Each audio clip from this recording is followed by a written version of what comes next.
ഓം ശ്രീ സായിറാം. ഭഗവാന്റെ പാതാരവിന്ദങ്ങളിൽ ശതകോടി പ്രണാമം. ഭഗവാൻ ശ്രീ സത്യസായി ബാബയുടെ ഭാഗവതവാഹിനി അധ്യായം 40. മൃതത്തിൽ നിന്നും അമൃതത്തിലേക്ക്. ശ്രീകൃഷ്ണന് ഗുരുനാഥനോടുള്ള കൃതജ്ഞത വർണ്ണിക്കുന്നത് കേട്ട് പരീക്ഷിത്ത് പെട്ടെന്ന് കണ്ണു തുറന്നു. അഹോ, കൃഷ്ണന്റെ വിളയാട്ടങ്ങൾ, അത്ഭുതം നിറഞ്ഞ കർമ്മങ്ങൾ, ചമൽക്കാരത്തിലും ഗഹനതയിലും ഒന്നും മറ്റൊന്നിനെ കവച്ചു വയ്ക്കുന്നു. ലോകത്തെ ഉദ്ധരിക്കുവാനും ലോകരുടെ തെറ്റു തിരുത്തുവാനും ഭഗവാൻ എന്തു ഭാരവും വഹിക്കാൻ തയ്യാറാകുന്നു. ഇവയാൽ ഭഗവാൻ തൻ്റെ മാഹാത്മ്യവും മഹാശക്തിയും വിളംബരപ്പെടുത്തുന്നു. പക്ഷേ മായയെന്ന കരിമ്പുക പടലം ഈ ദിവ്യതയെ മനസ്സിലാക്കുന്നതിന് മനുഷ്യരെ സമ്മതിക്കുന്നില്ല. അതിനാൽ അവർ ഈ ലീലകളുടെ പരമാർത്ഥ തത്വം അറിയാതെയിരിക്കുന്നു. ചക്രവർത്തിയുടെ ചിന്താഗതി മനസ്സിലാക്കിക്കൊണ്ട് ശ്രീശുകൻ പറഞ്ഞു, കുഴപ്പത്തിലാക്കുന്ന ആ സ്വാധീന ശക്തി മായ പൂർവജന്മങ്ങളിൽ ചെയ്ത പാപകർമ്മങ്ങളുടെ ഫലമാണ്. ഒരാൾക്ക് സൽക്കർമ്മങ്ങളാൽ മായയിൽ നിന്നും വിമുക്തനാകാം. മനുഷ്യൻ്റെ കർമ്മഫലങ്ങൾ നാശകരങ്ങളായാലേ മായയ്ക്ക് വശംവദനാകേണ്ടൂ. പൂർവജന്മങ്ങളിൽ സൽക്കർമ്മങ്ങൾ ചെയ്തിട്ടുണ്ടെങ്കിൽ ഈ ജന്മത്തിൽ പാപം ചെയ്യാനുള്ള പ്രേരണയെ സത്പ്രേരണകളാൽ മറികടക്കുകയും അവന് ദിവ്യതയിൽ വിശ്വാസമുണ്ടാവുകയും ചെയ്യും. അവൻ ദിവ്യതയോട് ബന്ധം പുലർത്തും. അതിൻ്റെ അടിസ്ഥാനത്തിൽ ജീവിതം നയിക്കും. നേരെ മറിച്ച് ഒരാൾ അതീത ജന്മങ്ങളിൽ കൊടും പാപം ചെയ്തിട്ടുണ്ടെങ്കിൽ അയാൾക്ക് ഭയാനകവും ഇരുണ്ടതുമായ കാഴ്ചപ്പാടുണ്ടാകും. അത് ദിവ്യതയെ മറയ്ക്കും. അങ്ങനത്തെ ആൾക്ക് ഈശ്വര ചിന്ത ഉണ്ടാവുകയില്ല. ദൈവത്തിൻ്റെ ചെയ്തികളെപ്പറ്റി ഓർക്കുകയും ഇല്ല. തനിക്കും അന്യർക്കും നന്മ വരയണമേ എന്ന മോഹമുണ്ടാവുകയില്ല. അവൻ സംഭവങ്ങളെ തെറ്റായ കാഴ്ചപ്പാടിൽ നിന്ന് വീക്ഷിക്കുന്നു. അവൻ ക്രൂരതയിൽ ആനന്ദിച്ച് ദുഷ്കർമ്മങ്ങളിൽ മുഴുകുന്നു. ഈശ്വര വിശ്വാസം അതീത ജന്മങ്ങളിൽ വിതച്ച വിത്തിൻ്റെ സുഹൃതത്തിൻ്റെ ഫലമാണത്. അത് ക്ഷണനേരം കൊണ്ട് വളർത്താനും വിളവെടുക്കുവാനും കഴിയുകയില്ല. ഈ വാക്കുകൾ കേട്ടപ്പോൾ പരീക്ഷത്തിന് പുണ്യപാപങ്ങളെപ്പറ്റിയും അവ മനുഷ്യൻ്റെ ജീവിതത്തെ എങ്ങനെ ബാധിക്കൂ എന്നതിനെപ്പറ്റിയും വിസ്തരിച്ച് കേൾക്കണം എന്ന മോഹമുണ്ടായി. അതിനാൽ വിധിയുടെ തത്വം വെളിവാക്കുന്ന ശാപത്തെയും അതിൽ നിന്നുള്ള മോചനത്തെയും സംബന്ധിച്ചുള്ള ഒരു സംഭവം കൂടി ശ്രീകൃഷ്ണൻ്റെ ജീവിതത്തിൽ നിന്നും പറഞ്ഞു കൊടുക്കണമെന്ന് അദ്ദേഹം അപേക്ഷിച്ചു. ഈ അപേക്ഷ കേട്ട് ശ്രീശുകൻ ചിരിച്ചു. ശാപമേറ്റ ജനങ്ങളെ ശ്രീകൃഷ്ണൻ രക്ഷിച്ചതിന് അനവധി ഉദാഹരണങ്ങളുണ്ട്. ശൈശവത്തിലും കൗമാരത്തിലും തന്നെ ശ്രീകൃഷ്ണൻ ഹനിച്ച അസുരന്മാർ തന്നെയാണ് അതിനുദാഹരണം. അവർ ദുഷ്കൃത്യങ്ങൾ ചെയ്തതിൻ്റെ ശിക്ഷയായി അങ്ങനെ ജനിക്കാൻ ശപിക്കപ്പെട്ട് കൃഷ്ണൻ്റെ കയ്യിൽ തന്നെ ഹതരായപ്പോൾ അവർ ശാപവിമുക്തരായി. രാജാവ് ഇത്തരുണത്തിൽ ഒരു കാര്യം സൂചിപ്പിച്ചു. 2 കൂറ്റൻ വൃക്ഷങ്ങളെ കൃഷ്ണൻ കടപുഴുക്കി വീഴ്ത്തിയത് ഞാൻ കേട്ടിട്ടുണ്ട്. സ്വാമി, അത് പറഞ്ഞു തന്ന് എന്നെ സന്തുഷ്ടനാക്കിയാലും. രാജാവിനെ സംതൃപ്തനാക്കുവാൻ സദാ സന്നദ്ധനായ ശ്രീശുകനാകട്ടെ കഥ തുടങ്ങി. നന്ദഗോപഗൃഹത്തിൽ ദാസീദാസന്മാർക്ക് പഞ്ഞമുണ്ടായിരുന്നില്ല എങ്കിലും യശോദയാണ് ഗൃഹജോലികൾ അധികവും ചെയ്തിരുന്നത്. പാൽ തിളപ്പിച്ച് ഉറകൂട്ടുക, തൈര് കടഞ്ഞ് വെണ്ണ സംഭരിക്കുക എന്നീ കൃത്യങ്ങളെല്ലാം പരമ്പരാഗത രീതി അനുസരിച്ച് ചെയ്തത് യശോദയായിരുന്നു. ഒരു നാൾ വീട്ടമ്മ പതിവിൻപടി ബ്രഹ്മമുഹൂർത്തത്തിൽ എഴുന്നേറ്റ് സ്നാനം ചെയ്ത് നിത്യകർമ്മങ്ങൾ ചെയ്യുവാൻ ആരംഭിച്ചു. പിന്നെ തൈര് പാത്രം മുന്നിൽ വെച്ച് വെണ്ണ കടയുവാൻ തുടങ്ങി. കടകോലിനെ ചുറ്റിയ കയർ വലിച്ച് കീർത്തനങ്ങൾ പാടിക്കൊണ്ട് അതിനെ തിരിക്കാൻ തുടങ്ങി. അതിനിടയിൽ ബാലഗോപാലൻ പതുക്കെ അവിടെ എത്തി. അമ്മയുടെ ചേലത്തുമ്പിൽ പിടിച്ച് പെട്ടെന്ന് ഒരു വലി കൊടുത്തു. അമ്മ ഞെട്ടിപ്പോയി. വലിച്ചത് ഉണ്ണിയാണ് എന്ന് കണ്ടപ്പോൾ തൈര് കടയുന്നത് നിർത്തി. ഉണ്ണിയെ വാരിയെടുത്ത് ഓമനിച്ചു. ഓമന മോനെ, നേരം പുലർന്നില്ലല്ലോ. ഇത്ര നേരത്തെ കിടക്കയിൽ നിന്ന് എഴുന്നേറ്റത് എന്തിനാണ്? പൊന്നുമോൻ പോയി കുറച്ച് സമയം ഉറങ്ങിക്കൊള്ളൂ. പക്ഷേ ആ ദിവ്യ ശിശു കൊഞ്ചിപ്പറഞ്ഞു, എനിക്ക് വിശക്കുന്നു. അവൻ ദയനീയമായി കരയാൻ തുടങ്ങി. വല്ലതും കഴിക്കാൻ കിട്ടിയേ കഴിയൂ എന്ന് തോന്നിച്ചു. അമ്മയുടെ ഹൃദയം ആർദ്രമായി. കടകോൽ ഒരു ഭാഗത്തേക്ക് വെച്ചു. പാത്രം തളിക കൊണ്ട് അടച്ചു വെച്ചു. കൃഷ്ണൻ്റെ മടിയിലെത്തി സ്തന്യം കൊടുത്തു. തല മൃദുവായി തലോടി. അപ്പോൾ പെട്ടെന്ന് അടുക്കളയിലെ അടുപ്പിൽ നിന്നും ഒരു പാത്രം ഉരുണ്ടു താഴെ വീഴുന്നത് പോലെ ശബ്ദം കേട്ടു. പൂച്ച പറ്റിച്ച പണിയാണെന്നാണ് യശോദ വിചാരിച്ചത്. അവർ കുഞ്ഞിനെ മടിയിൽ നിന്നെടുത്ത് നിലത്തിരുത്തി. എന്ത് സംഭവിച്ചു എന്നറിയാൻ അടുക്കളയിലേക്ക് ഓടി. അവരിങ്ങനെ ഓടി മറിഞ്ഞപ്പോൾ മുലകുടിക്ക് മധ്യേ തന്നെ ഉപേക്ഷിച്ചു പോയതിനാൽ ഉണ്ണിക്ക് അരിശം വന്നു. മുന്നിലുള്ള തൈര് പാത്രം കണ്ട കണ്ണൻ അതിൻ്റെ മേൽ കോപം പ്രകടിപ്പിക്കാൻ നിശ്ചയിച്ചു. കടകോൽ കൊണ്ട് പാത്രത്തിൽ ശക്തിയായി ഒരു അടി കൊടുത്തു. തൈരും വെണ്ണയും താഴെ വീണു. ഒഴുകിയപ്പോൾ നിലത്തു നിന്നും വെണ്ണയെടുത്ത് വായിലിട്ട ശേഷം ശകാരം കേൾക്കുമെന്ന് ഭയപ്പെട്ട് ധൃതിയിൽ മുറിയിൽ നിന്നും പുറത്തേക്കോടി.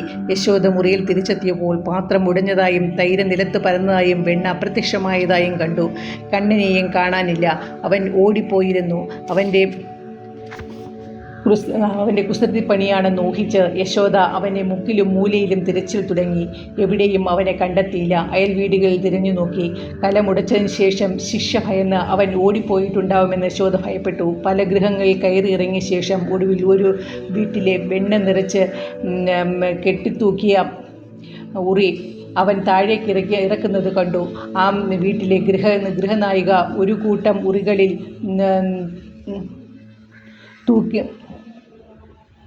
തൂക്കി പാൽ, തൈര്, വെണ്ണ ഇവ സൂക്ഷിച്ചു വെച്ചതായിരുന്നു. കണ്ണൻ തിരിച്ചിട്ട ഒരു ഉരലിൽ മുകളിൽ കയറി നിന്ന് തൻ്റെ ചങ്ങാതികളുമായി വീതിച്ച് തിന്നുന്നതായി വെണ്ണയിലുള്ള ഉറി പൊക്കി താഴെ വീതിച്ചു തിന്നുന്നതിനായി വെണ്ണയുള്ള ഉറി പൊക്കി താഴെ ഇറക്കാനുള്ള ശ്രമത്തിലായിരുന്നു. ഇത് കണ്ട് യശോദ ഉറക്കെ പറഞ്ഞു, എടാ കുട്ടിക്കള്ള, ഈ പണി എല്ലാ വീടുകളിലും നീ നടത്താറുണ്ടോ?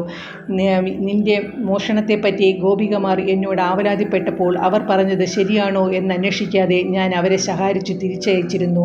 എൻ്റെ കണ്ണുകളെ വിശ്വസിക്കാനായിരുന്നില്ല. ഇക്കാലം അത്രയും ഞാൻ ചെയ്തത് അബദ്ധമായിരുന്നു. മേലാൽ നിന്നെ രക്ഷപ്പെടാൻ സമ്മതിക്കില്ല. നീ കുഞ്ഞാണെന്നുള്ള കാരണം പറഞ്ഞ് ഞാൻ നിന്നെ വെറുതെ വിടുകയാണെങ്കിൽ ഭാവിയിൽ നീ വലിയ കുറ്റം ചെയ്യുവാൻ അത് ഇടയാക്കും. മാപ്പാക്കാതെ ഇപ്പോൾ തന്നെ ശിക്ഷ തരാം. ഒരു വലിയ കുടുംബത്തിലെ കുട്ടി കള്ളനായി കഴിഞ്ഞാൽ ആ കുലത്തിന് തന്നെ അപമാനമാണ്. അത് തുടച്ചു നീക്കാൻ കഴിയില്ല. കുടുംബത്തിൻ്റെ മാനം തന്നെ കളഞ്ഞു കുടിക്കും. യശോദയുടെ മനോവ്യത നിസ്സീമമായിരുന്നു. ഇതിനു മുമ്പ് ഇത്രയധികം മാനക്കേട് പറ്റിയിട്ടില്ല. ആ അമ്മയിൽ വലിയ കോപാഗ്നി ജ്വലിച്ചു. വണ്ണവും നീളവുമുള്ള ഒരു കയറ് കൊണ്ടുവന്ന് അവനെ ഭാരിച്ച ഒരു ഉരലിൽ പിടിച്ചു കെട്ടാനായി ഒരുമ്പിട്ടു. ഗോപാലൻ അമ്മയുടെ ഉദ്ദേശമറിഞ്ഞ് പിടിയിൽ നിന്നും രക്ഷപ്പെട്ട് ഓടാൻ തുടങ്ങി. വാതിലിലൂടെ അകത്ത് കടന്നും പുറത്തു ചാടിയും പിടികൊടുക്കാതെ കളിച്ചുകൊണ്ടിരുന്നു. വീഥികളിലൂടെയും ഇടവഴികളിലൂടെയും ആ അമ്മ മകൻ്റെ പിന്നാലെ ഓടി. അല്പം തടിച്ച ശരീരപ്രകൃതിയുള്ള യശോദ ഇത്രയധികം വേഗതയിൽ മുമ്പൊരിക്കലും ഓടിയിട്ടില്ല. അവർ അധികം താമസിയാതെ ക്ഷീണിതയായാൽ ഓട്ടം പതുക്കെയാക്കി. വല്ലാതെ കിതയ്ക്കാനും തുടങ്ങി. ആ ചെറു പൈതലിൻ്റെ പിന്നാലെ അമ്മ നിഷ്ഫലമായി ഓടുന്നത് കണ്ട് സ്ത്രീകളും പുരുഷന്മാരും കുട്ടികളും ചിരിക്കാൻ തുടങ്ങി. അവരാ തമാശ കണ്ട് രസിച്ചു. പ്രത്യേകിച്ച് കൃഷ്ണൻ്റെ അടവുകളും അമ്മയുടെ വ്യഥാവിലായ പരിശ്രമങ്ങളും. ഗോപാലൻ സർവജ്ഞനാണല്ലോ, അവനിൽ നിന്ന് ഒന്നും മറച്ചു വയ്ക്കാനാവുന്നതല്ല. അമ്മയ്ക്ക് ഇനിയും തൻ്റെ പിന്നാലെ ഓടുവാനോ തന്നെ പിടിക്കുവാനോ ശക്തിയില്ല എന്ന് കണ്ട് അവൻ തന്നെത്താൻ പിടികൊടുത്തു. അവനെ അടിക്കാൻ യശോദയുടെ കൈ പൊങ്ങിയില്ല. അവർ ഉണ്ണിയെ ബലമായി കൈക്കു പിടിച്ചു പറഞ്ഞു, കൊച്ചുകള്ള, നീ വീട്ടിൽ വന്നു. നിന്നെ അങ്ങാടിയിൽ വെച്ച് അടിക്കുന്നത് ശരിയല്ല. വീട്ടിലെത്തിയിട്ട് നിന്നെ ഞാനൊരു പാഠം പഠിപ്പിക്കുന്നുണ്ട്. യശോദാവിനെ വീട്ടിലേക്ക് കൊണ്ടുവന്ന് വലിയ ഒരു കല്ലുരലിൽ കെട്ടാൻ തുടങ്ങി. മാതാവ് കൊണ്ടുവന്ന കയറ് നീളം പോരായിരുന്നു. അതിനാൽ അവർ അതിൻ്റെ കൂടെ കൂട്ടിക്കെട്ടുവാനായി മറ്റൊന്ന് കൊണ്ടുവന്നു. പക്ഷേ എത്ര നീണ്ട കയറ് കൂട്ടിക്കെട്ടിയിട്ടും നീളം തികയാതെയാണ് വന്നത്. അപ്രകാരം ചുറ്റിക്കെട്ടാൻ കഴിയാത്ത വണ്ണം കണ്ണൻ വളർന്നു തോന്നി. ഈ അത്ഭുതം കണ്ട് യശോദ ആശ്ചര്യഭരിതയായി. ഒടുവിൽ എങ്ങനെയൊക്കെയോ അമ്മ മകനെ ബന്ധിക്കുക തന്നെ ചെയ്തു. അങ്ങനെ ഒരു ഉരലിൽ കണ്ണനെ കെട്ടിയ ശേഷം യശോദ തൻ്റെ ഗൃഹജോലികളിൽ വ്യാപൃതയായി. അതിനിടയിൽ ഉണ്ണികൃഷ്ണൻ ഉരലും വലിച്ച് തോട്ടത്തിലേക്ക് പോയി. അവിടെ 2 കവരങ്ങളുള്ള ഒരു കൂറ്റൻ വൃക്ഷത്തിൻ്റെ കവരത്തിൽ ഉരൽ കുടുങ്ങി. ഒരു തടസ്സം നീക്കാൻ ഉണ്ണി ഒന്ന് ചെറുതായി ബലം പ്രയോഗിച്ചു വലിച്ചപ്പോൾ മരം കടപുഴുകി വീണു. അതിൻ്റെ പതനം ഭയങ്കര ശബ്ദമുണ്ടാക്കി. ശബ്ദം കേട്ട് പലരും യശോദയുടെ വീട്ടിലേക്ക് ഓടി വന്നു. അവിടെയെങ്ങും മഴയോ കൊടുങ്കാറ്റോ ഇല്ലതാനും. സംഭവിച്ചതെന്തെന്നറിയാൻ യശോദയും പുറത്തേക്ക് ഓടി വന്നു. ആ ദൃശ്യം അവരെ അത്ഭുതസ്തബ്ധയാക്കി. കടപുഴകി വീണ മരത്തിൻ്റെ ഇടതൂർന്ന നിന്നിരുന്ന ഇലകളുടെയും ചില്ലകളുടെയും മധ്യത്തിൽ അവർ ഗോപാലനെ കണ്ടു. അവർ ആർത്തനാദത്തോടെ ഉണ്ണിയുടെ അരികിലേക്ക് ഓടി. കെട്ടടിച്ച ശേഷം കുട്ടിയെ എടുത്ത് വീട്ടിനുള്ളിലേക്ക് വന്ന് ആ ഓമനക്കുട്ടനെ ഇത്ര വലിയ അപകടത്തിൽ നിന്നും രക്ഷ പ്രാപിച്ചുവല്ലോ എന്നോർത്ത് ആശ്വസിച്ചു. എൻ്റെ ഓമന മോനെ, നീ പേടിച്ചു പോയോ? അഹോ, ഞാൻ എന്തൊരു ക്രൂരിയാണ്. അങ്ങനെ വിലപിച്ചുകൊണ്ടിരിക്കെ വൃക്ഷത്തിൽ നിന്ന് 2 ഗന്ധർവന്മാർ പുറത്തു വന്നു. അവർ ഗോപാലൻ്റെ കാൽക്കൽ വീണ് നമസ്കരിച്ചു. കൈകൾ കൂപ്പിക്കൊണ്ട് പറഞ്ഞു, ഭഗവാനെ, ഞങ്ങൾ കുബേരൻ്റെ പുത്രനായ നളകൂബരൻ, മണിഗ്രീവൻ എന്നീ ഇരട്ട സഹോദരന്മാരാണ്. നാരദൻ്റെ ശാപം കൊണ്ട് ഞങ്ങൾ വൃക്ഷങ്ങളായത്. അതിൽ നിന്നും ഇന്ന് അങ്ങയുടെ കൃപയാൽ മോക്ഷം കിട്ടി. അനുവാദം തന്നാൽ ഞങ്ങൾ ഗന്ധർവ ലോകത്തിലേക്ക് മടങ്ങാം. അങ്ങനെ അവർ അദൃശ്യരായി. അപരിചിതങ്ങളായ ഈ രൂപങ്ങൾ കണ്ട് ഗോകുലവാസികൾക്ക് അത്ഭുതവും ആനന്ദവും ഉണ്ടായി. ഇങ്ങനെ അവർ ഗോപാലൻ്റെ മാഹാത്മ്യം കേൾക്കുകയും അവൻ്റെ ദിവ്യത്വത്തിന് സാക്ഷികളാവുകയും ചെയ്തു. പക്ഷേ അവർ വീണ്ടും മായാമോഹിതരായിക്കൊണ്ട് ഗോപാലനെ യശോദ നന്ദഗോപപുത്രനായും അവരുടെ ഗോപാല സഹാവായും കരുതി സംഭാഷണം തുടർന്നു. ഇങ്ങനെ അവർ മായാപാശത്തിൽ കുടുങ്ങിപ്പോയി. ശ്രീശുകൻ ഇങ്ങനെ പറഞ്ഞപ്പോൾ രാജാവ് തടഞ്ഞ് ഒരു ചോദ്യം ചോദിച്ചു. ഗുരു, മായയ്ക്ക് ഇത്ര വിജയകരമായ മഹാശക്തി കിട്ടിയതെങ്ങനെ? ഈശ്വരനെ തന്നെ മറച്ചു വയ്ക്കുവാൻ തക്കവണ്ണം ഈ ശക്തി മായയ്ക്ക് ആരാണ് നൽകിയത്? മായയുടെ യഥാർത്ഥ പ്രകൃതി എന്താണ്? വിശദമാക്കാമോ? അപ്പോൾ ശ്രീശുകമുനി വിശദീകരിച്ചു. രാജാവേ, ഈ മായ എന്നത് സ്വന്തം രൂപമുള്ളതും വിഭിന്നമായതുമായ ഒന്നല്ല. മായയുടെ ആവരണത്തോടുകൂടിയേ ഈശ്വരനെ തിരിച്ചറിയാനാകൂ. അങ്ങനെ മായ എന്ന വേഷം ധരിച്ചതിനാലാണ് ഈശ്വരൻ പ്രകടമാകുന്നത്. അത് ദൈവത്തിൻ്റെ ഉപാധിയാകുന്നു. മായ യാഥാർത്ഥ്യത്തെ മറയ്ക്കുന്നു. യാഥാർത്ഥ്യത്തെ മൂടിവെച്ച് അതിനെ മിഥ്യയെന്ന് തോന്നിപ്പിക്കുന്നതാണ് മായയുടെ പ്രകൃതം. യാതൊരാൾക്ക് അതിനെ അനാവരണം ചെയ്യുവാൻ കഴിയുന്നുവോ, നശിപ്പിക്കാൻ കഴിയുന്നുവോ, ഉടനീളം മുറിച്ചു മാറ്റാൻ കഴിയുന്നുവോ അയാൾക്ക് മാത്രമേ ഈശ്വര സാക്ഷാത്കാരം ഉണ്ടാവുകയുള്ളൂ. ഇല്ലാത്തത് ഉണ്ടെന്ന് ധരിപ്പിക്കുന്നതാണ് മായ. മൃഗതൃഷ്ണയെ ജലമാണെന്ന് തോന്നിക്കുന്നതാണ് വന്നതുപോലെ നിങ്ങൾ സങ്കല്പിച്ചതിനെ, ആഗ്രഹിച്ചതിനെ സത്യമാണെന്ന പോലെ കാണിക്കുന്നു.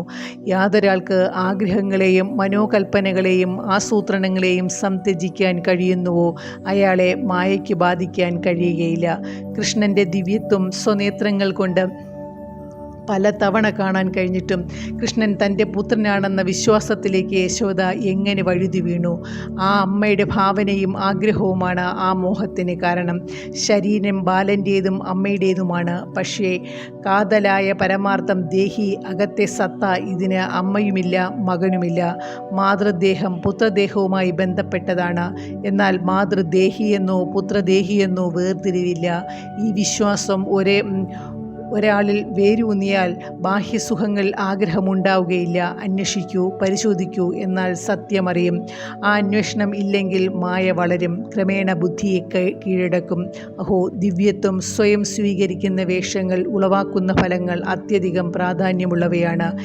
ഏവനും പ്രത്യക്ഷമായതിനെ ഭേദിച്ച് അകത്തേക്ക് കടക്കണം എന്നാണ് വേദാന്തം പഠിപ്പിക്കുന്നത്.